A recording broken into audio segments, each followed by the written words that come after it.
Alpha School for Young Children is a nationally accredited childcare center. I started it originally in 1988. I started as just a half-day preschool for 4-year-olds and eventually expanded to about 175 children enrolled, ages 6 weeks to 6 years. I'm very proud that our state selected Tucker and Rhonda, my early pre-K teachers, to be a part of this amazing video consultation project.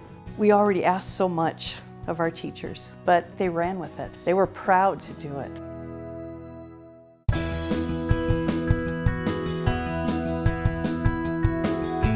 Having Amy as our coach and video-based consultant has been extremely beneficial to us, especially to me personally. She brings us resources every single time that we visit. She always has an answer, and if she doesn't, she's willing to find it. And when she does find it, it's exactly what I was looking for. I trust her, and I love the way that she believes in us. Working with Amy has been wonderful. It's been a great experience. She's just supported us to do the things that we've wanted to do without a bias, not saying, oh man, that's not gonna work. You know, she just says, hey, how do you think you're gonna facilitate that? What do you want your outcome to be, in a wonderful, loving, caring way? Using video in consultation has created so many new areas that the teachers are looking into. Watching it together is just amazing. I feel like it's inspirational at times. We get those aha moments. I think it's deepened our conversations. Of course, it's a little scary at the beginning to look at ourselves on video or think, hi, what was I saying? Or I made a mistake there. But I think it's been so positive because it's really reaffirming a lot of the positive things that the teachers are doing, and it's just showing me what strengths they bring to the table already, and then really building on that. It's inspired me as well to grow in what I provide in my support. I think I've had to dig deeper. I've had to think more about the questions I ask, supporting the teachers in deeper ways, because so much more is coming out.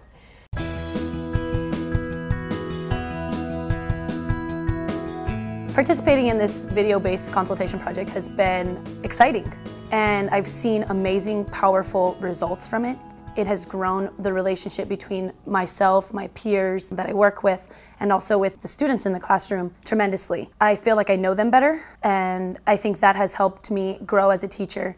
Having video in the classroom has helped me personally build relationships with our families, our coworkers, with the children. So for me, that's been the most powerful, helping us build the relationships that we need to be successful. All the parents were told that classes would start being filmed, and none of us really knew what that meant, but we all signed off on it and realized that this was for classroom enhancement. The power of using video to capture the story, capture the class, capture these kids, it's raw, and you get their real emotions, and you capture their real personalities, and you get the meat of the story. Everyone's had an opportunity to participate. All the kids have felt like they're a part of something, and the parents have seen the kids thrive.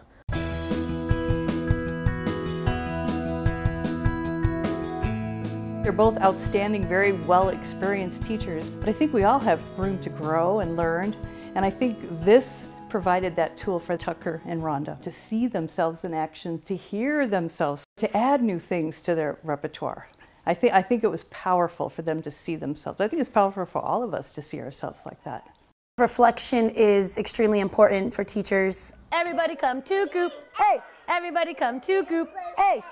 Hey, hey! We're waiting on Ryder J. Say, come on, Ryder J! And now we're waiting on Diego. Say, vente, Diego! I go home and I watch these things over and over, and I watch how I did group and engage these students. And I think, oh, I missed that kid. He was sitting in the corner. I didn't see him.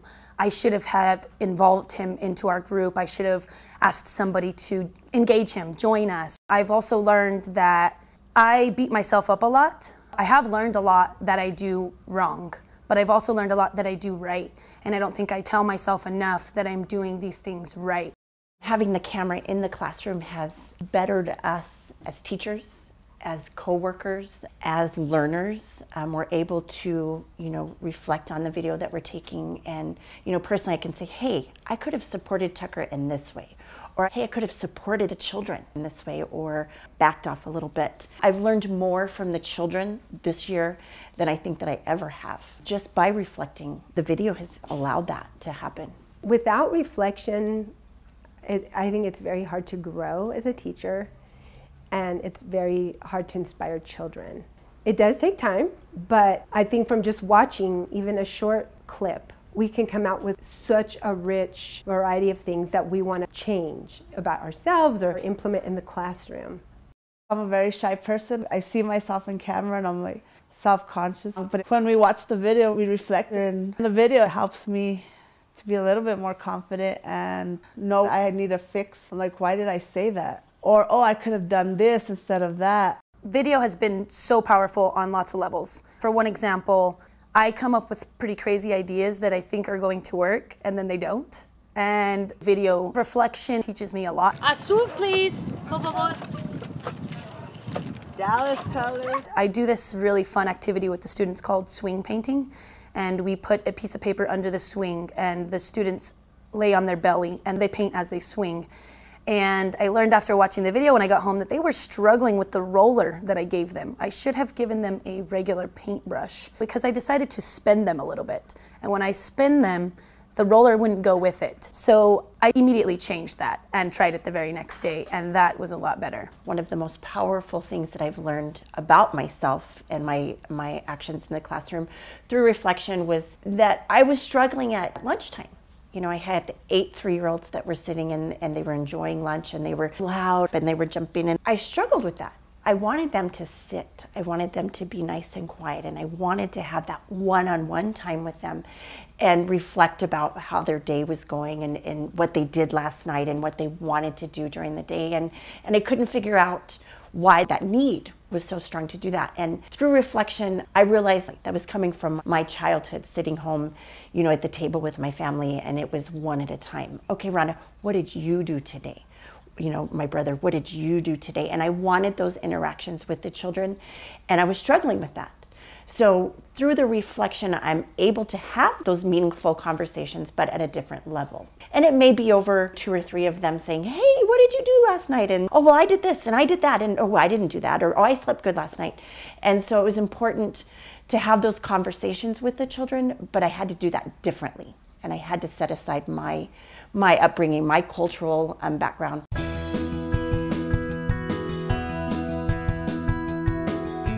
When I started teaching from the very beginning, I was going to be the teacher that taught the child to love themselves and to love each other and to be kind.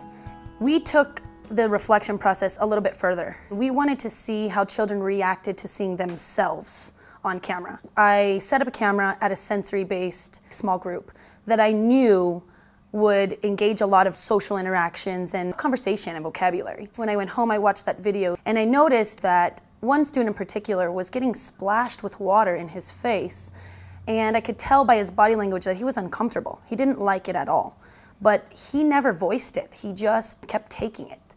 And it made me sad that I haven't empowered that student to stand up for himself and say, friends, I don't like when this is being done to me.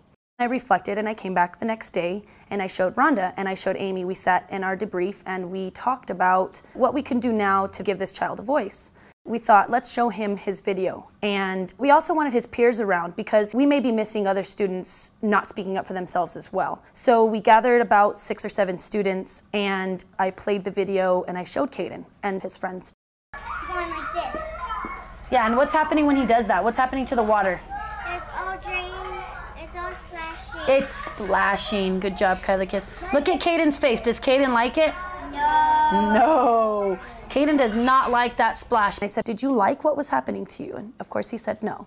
And I said, but you didn't say anything. And I want you to have a voice. I want you to tell your friends, I don't like that. Please stop. And you have that power. You gotta say, I don't like that, friend. You're splashing my face. Yeah, next time, don't let him do that. I want you to have a voice. I want you to feel powerful and be strong and say, I don't like that.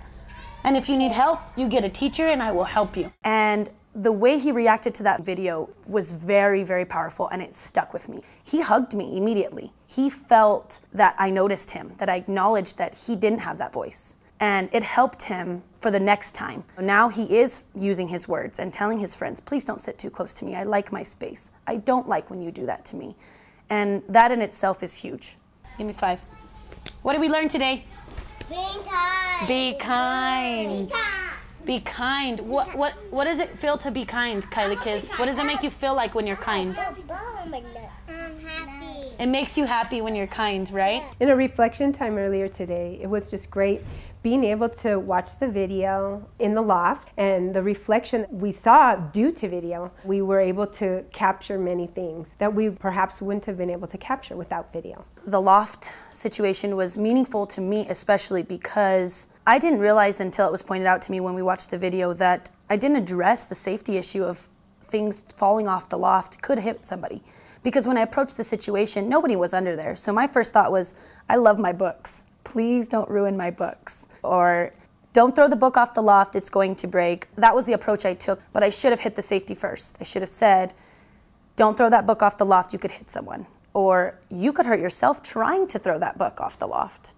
And instead I went with the book route, which I should have done second. So the reflection of that video helped me with that. It also helped that we didn't notice the cues that the child was trying to signal to us. He was trying to reach out and say, hey, I want some alone time right now with one of you. I would love if you would read me this story. Of course, he doesn't have those words, so we need to be looking for those cues. It was wonderful being able to use the video from the loft to better ourselves and how we can pick up on those things that children are doing in order to get our attention. He was really trying to get us to support him and to acknowledge what he was doing. And through video, we were able to reflect upon that and say, hey, you know what? He just wanted some reassurance. Just thinking back to how Rhonda and Tucker noticed, he was looking for that reassurance and allowing them to see, hey, maybe that's an area where we can step it up and start noticing some of those cues and really make sure that we are acknowledging those positive behaviors and to help him moving forward in that direction. And by observing the full picture, you can really get the dynamics of everything that's going on and maybe why that child was feeling that way and maybe he can't express it.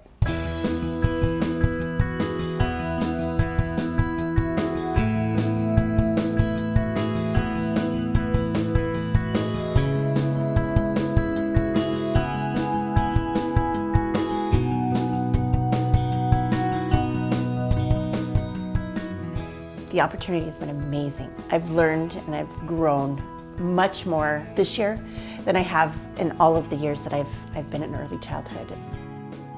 I think there's been so much joyful learning in the classroom, in the teachers, in the interactions. There's been joy in us just laughing at ourselves, learning together, brainstorming. It's been very inspiring. There's been so much joy to it. I have absolutely loved it. The project has been extremely beneficial. We are making a difference, and now we have the video to show that what we do every day is very powerful and meaningful, and I love to show the video as proof of that.